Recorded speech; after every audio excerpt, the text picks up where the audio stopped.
Hi, friends. You are listening to the EntreEd Talk podcast, where we feature amazing educators and entrepreneurs showcasing how you can bring entrepreneurship into the classroom. We believe entrepreneurship is for everyone. I am your host, Toy Hirschman, and I am so glad you chose to join me on this journey. Let's go. Welcome back, everybody, to another fun-filled episode of the EntreEd Talk podcast. I am your host, Toy Hirschman, and boy, do we have a treat for you today. I am so happy to be joined by three wonderful students. They have a business, and they were one of the finalists of our fall 2021 ESTEAM Pitch Competition. They are the 9 Lives Phone Case Company. I think I got your company name right. And I have with me Emma, Madison, and Emelyn. Welcome, welcome, ladies. Thank you so much for joining me today. Their teacher, Scott Miller, is also off on the side, but we're going to talk to these ladies, and if he wants to pipe in, we'll let him. Maybe. Go ahead, Madison. Well, first of all, thank you for having us today. It's great to be on a podcast, and I was really excited for this. Well, we're so happy to have you here. Why don't we dive in? And first, why don't you tell me, what school do you go to and where? We go to school at Smoky Mountain Elementary School in Whittier, North Carolina. Awesome. So why don't you tell us a little bit about your business, and just start off by just explaining the business in general, and then we'll talk later about how you came up with the idea. So 9 Lives is a phone case, and it's a folio style phone case that folds over and has springs to help it fold back, and they become tense when folded back. And then when if it slips out of your hands, it'll just snap shut, if that makes sense. Cool. So how did you come up with this idea? Where did you have this brainstorm? Go ahead, Madison. Last year, I was in a different competition, and I was like trying to think of something to do for it. And at the time, I kept dropping my phone constantly over and over again.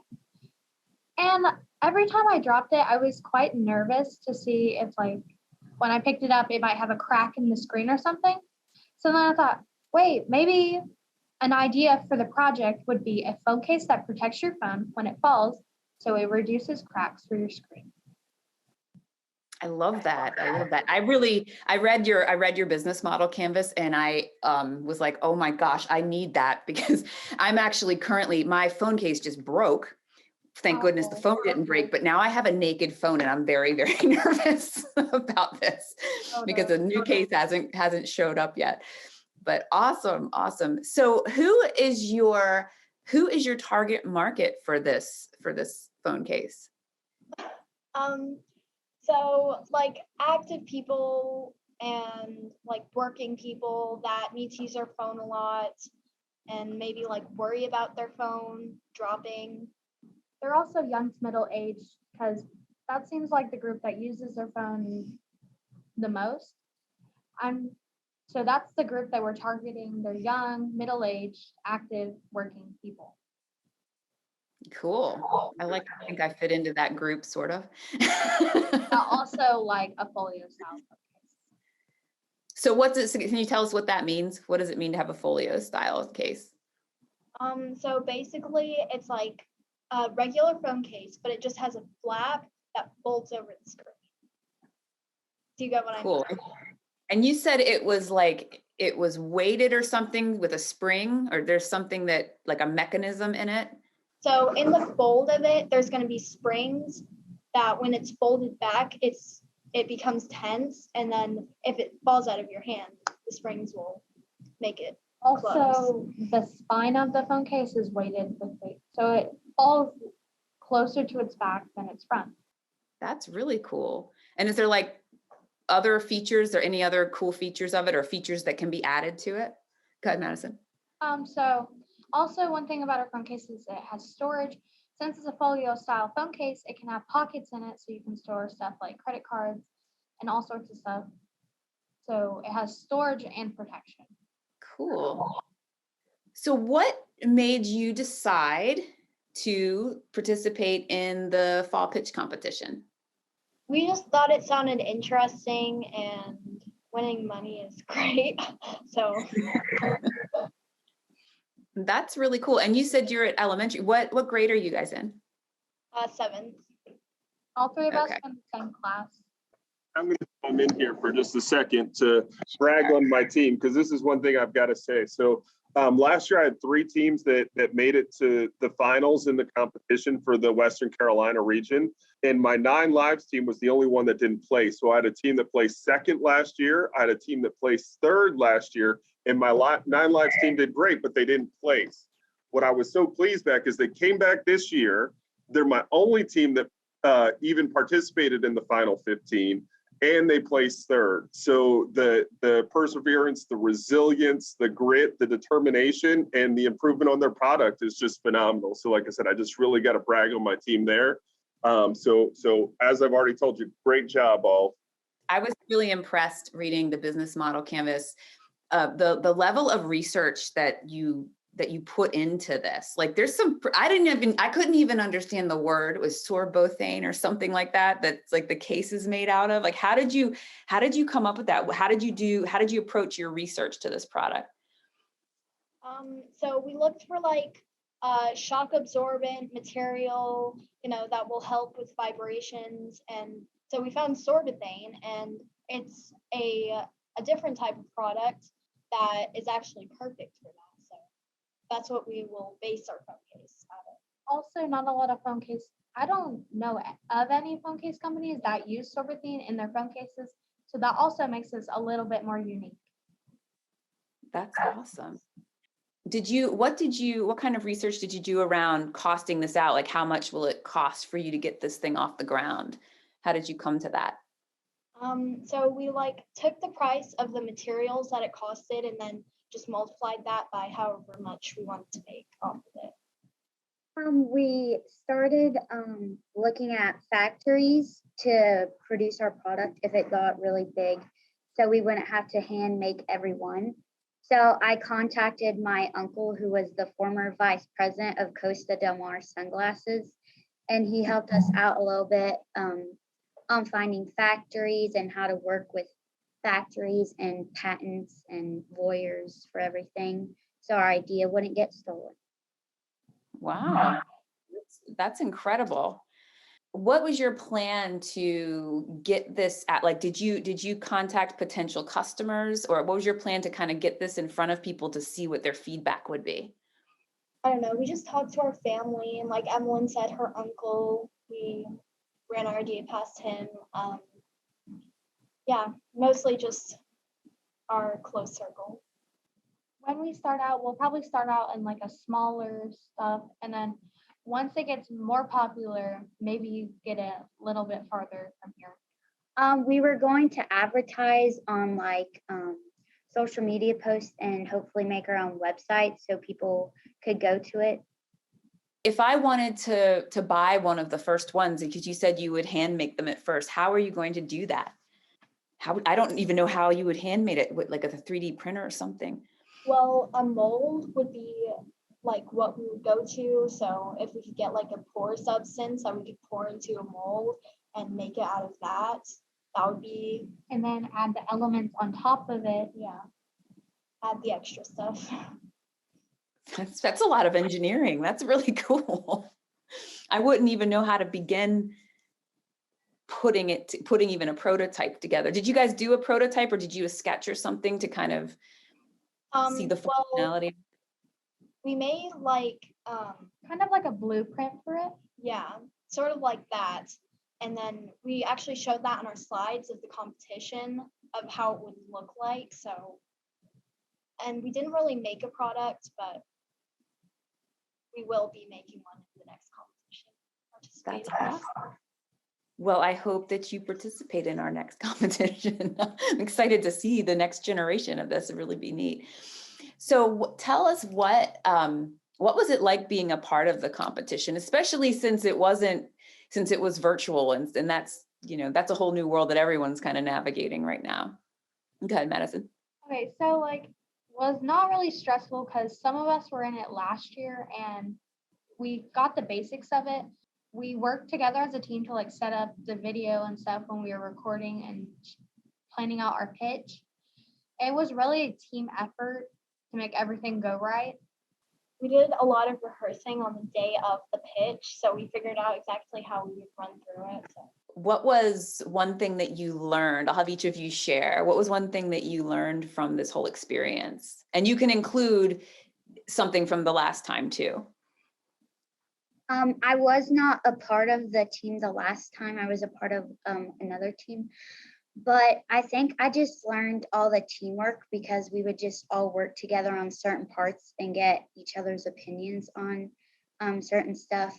And I think it was like a great engineering experience and also a business experience because in the future, we're going to have to know if we make a product like a patent, as I said, and so our idea won't get stolen and how to produce the stuff. I learned how complicated it was to start a business because I don't know. I didn't know it was like that hard and all the parts to it. That's a really great point. And it is complicated, but here's the question of the day. Was it more fun than some of your other classes? Because you got to like really get in there and do something that was real. Yeah, I like hands-on stuff more, to be honest, than just like notes and stuff. So I thought it was very. That's awesome. Plus you had like a goal that you were striving for, which is really motivational. During the competition, I learned that teamwork, like the saying, teamwork makes the dream work. If we didn't have all our teammates trying their hardest and putting their effort into it, we probably wouldn't have placed because honestly, it was a team effort and it was really fun working with the team. And I hope we can do it again next year. Awesome. Have you ever been on one of those teams like for any other class or something? And you know, there's a couple of you that are working really hard and the other people are just not doing anything. That used to happen to me all the time. And it's neat that you said that because that really does make the dream work. That really does do that because it's very important that everyone is working towards the same goal and that you can build off of each other's strengths that way. So that's amazing. What does I'll let you each answer this too. What does entrepreneurship mean to you? Because when I was your age, I don't think I could have even spelled it. I'm not sure I can spell it now, but I think I'm getting close. But what does it mean to you? Go ahead, Madison. So pretty much when I think about that word, it's like being creative in a different sort of way, where you actually make something that can either help someone and I don't know, like entrepreneurship is you're being creative, but while you're also can make something that can help someone and you also can make something that can I don't know, be sold for something and yeah. Creating something to, help solve problems. I love it. It kind of means to me like this learning and kind of being in like a business world when you're creating something like the 9 Limes phone case. We learned how to work a business in the world and also how to make hands-on stuff. That's perfect. We talk all the time at EntreEd about entrepreneurship it is starting a business, but more importantly than you guys said exactly what we always tell people, it's creating value for somebody else. And whether that value is a phone case or whether that value is a service, it's creating something with somebody else in mind. And then hopefully also, it will generate a revenue and profit for you as well. But if you're not creating something that solves someone else's problem, then you're probably not going to have a successful business, right? Yeah. So you really did find a niche in the market, which is really incredible because there are a lot of cell phone cases out there, but I have not seen one like this. So that is really neat. So last year, I've been the CEO of 9 Limes for almost 2 years. And last year, we actually met with the Chief of Engineering of OtterBox. Oh, cool. They gave us some tips about how our phone case should work, how we should sell it, how we should advertise it. And then they asked a couple questions and they tried their best to help. And I thought it was like a product building thing because we put their tips into mine when we started this competition. Awesome. That was cool that they that would be almost a direct competitor. So that was cool that they were willing to talk with you and share that information. How brave was that? Was that hard to like have that conversation with the president and CEO of OtterBox? Well, it was like kind of for a minute, but once like we started hearing the tips, we were making comments and stuff and building off it. That is so cool. That is amazing because in 7th grade, there's no way. That's such a cool thing that you were able to do that. What are your next steps now? Now that you've won, you're a finalist. What are you going to do next? Are you with the money and then even after that? So we're gonna participate in another competition. So this year, I'm pretty sure it's called Smart Tank. Is that it? Okay. Yeah. So that's our next step with 9 Lives. So we're actually gonna make a product this time. So a prototype. Cool. So that they can see what our product is actually like. You should definitely make the prototype for an iPhone so I can get one and test. That is amazing. Oh goodness. Hey, can I talk to your teacher for just a second? Yes. Hey, Scott. Hey, I just wanted to get some of your background on this experience, and you've been through it already before this. So what was it like working with your student? Like, how did you encourage them to be part of the competition, and what was it like helping your students go through the competition?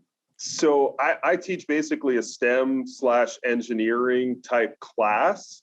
And so any chance to translate whatever we're doing in the classroom into some real world project, I like to take advantage of. So when it was presented to me, I just jumped at it.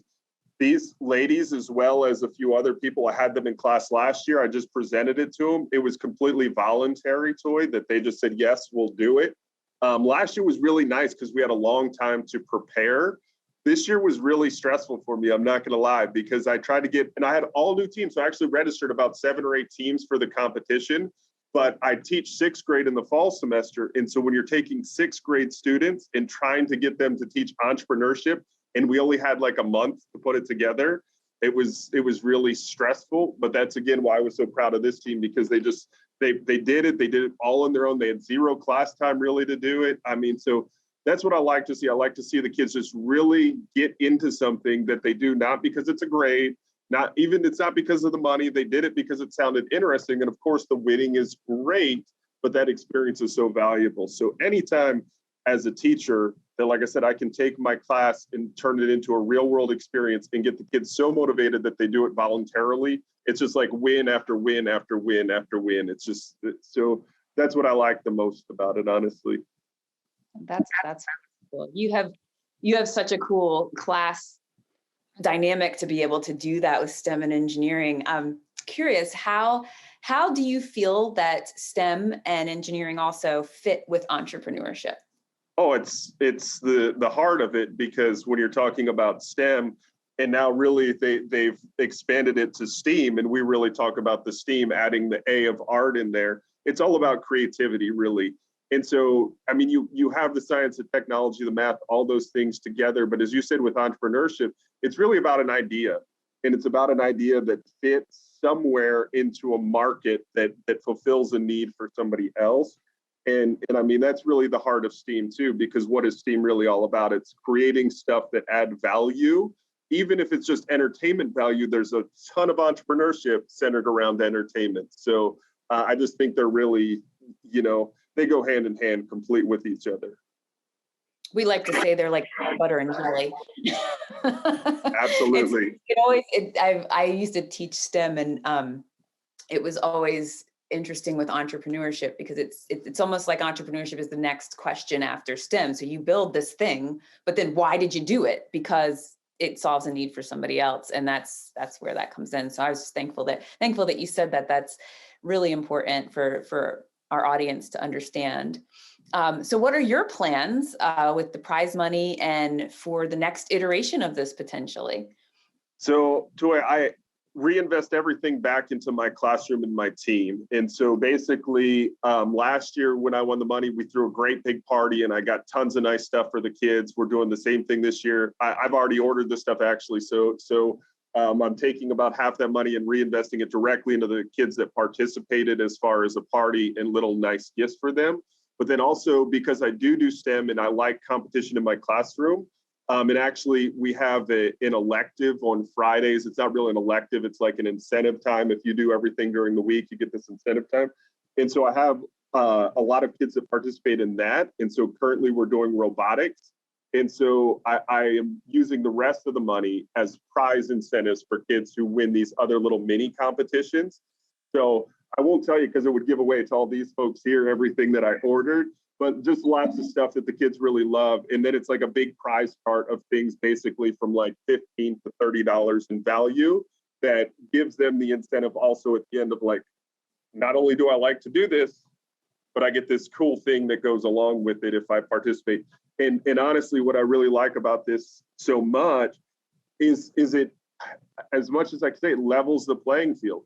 Kids who may struggle with math or may struggle with English, they win my competitions frequently, because it's hands-on and they really excel in that environment. And so, anytime I can get kids engaged, and then, like I said, this is just an awesome way to get a few dollars to be able to not have it come out of my pocket where I say, I got this full of money that I can just reinvest back into the kids. That is wonderful. That warms my heart. But yeah, I understand. I came from a career technology background, and that's when entrepreneurship hit me on the head. And because it was like, I'm seeing these kids who were struggling in other areas, and they came to my building from their high schools, and then suddenly they're in my building and people are telling me things, and I'm going, these kids are amazing. What are you talking about? I don't have any discipline problems. I don't have any motivation problems.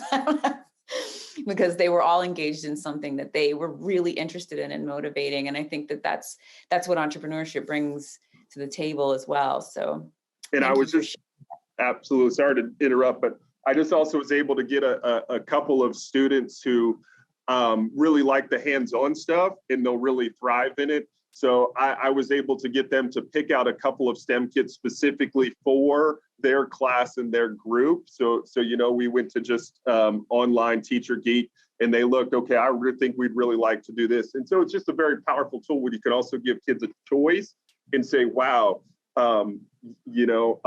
it's nice to have those resources and ability to be able to do that for students.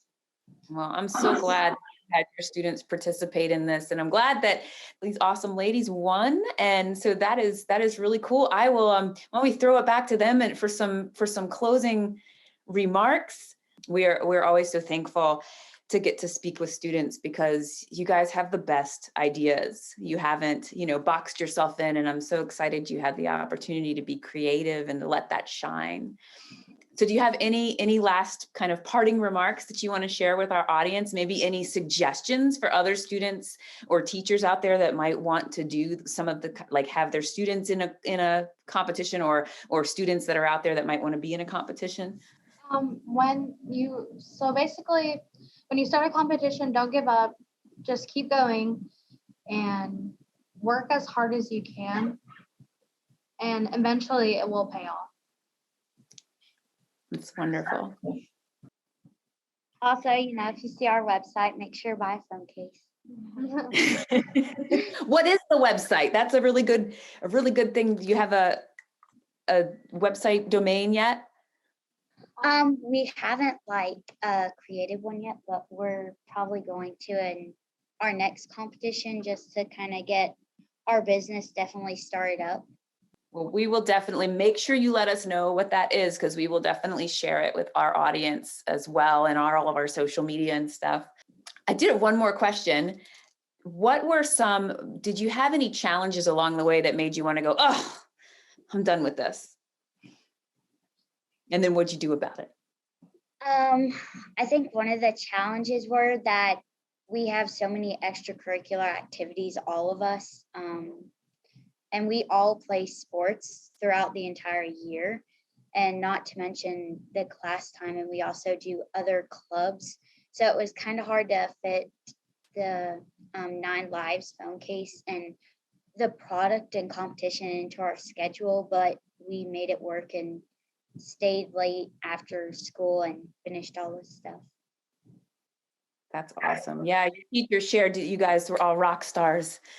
Emma, do you have a parting remark to share? Well, I agree with Emelyn. It was time consuming, but I think it was worth it. Definitely. Awesome. Well, it must have been because you're going to do it again, right? So I am so looking forward to learning more about how your business unfolds. You are for real entrepreneurs. So that is super cool. And I said I had one last question. I have one more. So because you've had this experience, how do you feel? Do you feel more confident in that, like later on, if now you could continue to grow this business and it could become a multi-billion-dollar company? I hope so. But when you get out of school, do you feel more confident in starting a business because of this experience? Go ahead, Madison. Basically, when we get older and if we decide to start like our own business and have our own product, I feel like we won't be as nervous to start it because we've already had this experience and we know how we should set everything up and then just keep moving forward and not giving up. That's perfect.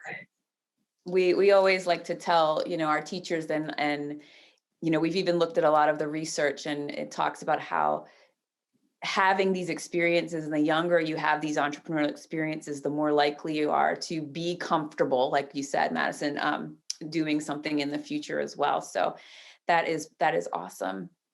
Well, ladies, if you have anything else that you want to share with our audience? So remember, always 9 Lives phone case always lands on its feet, Not its face.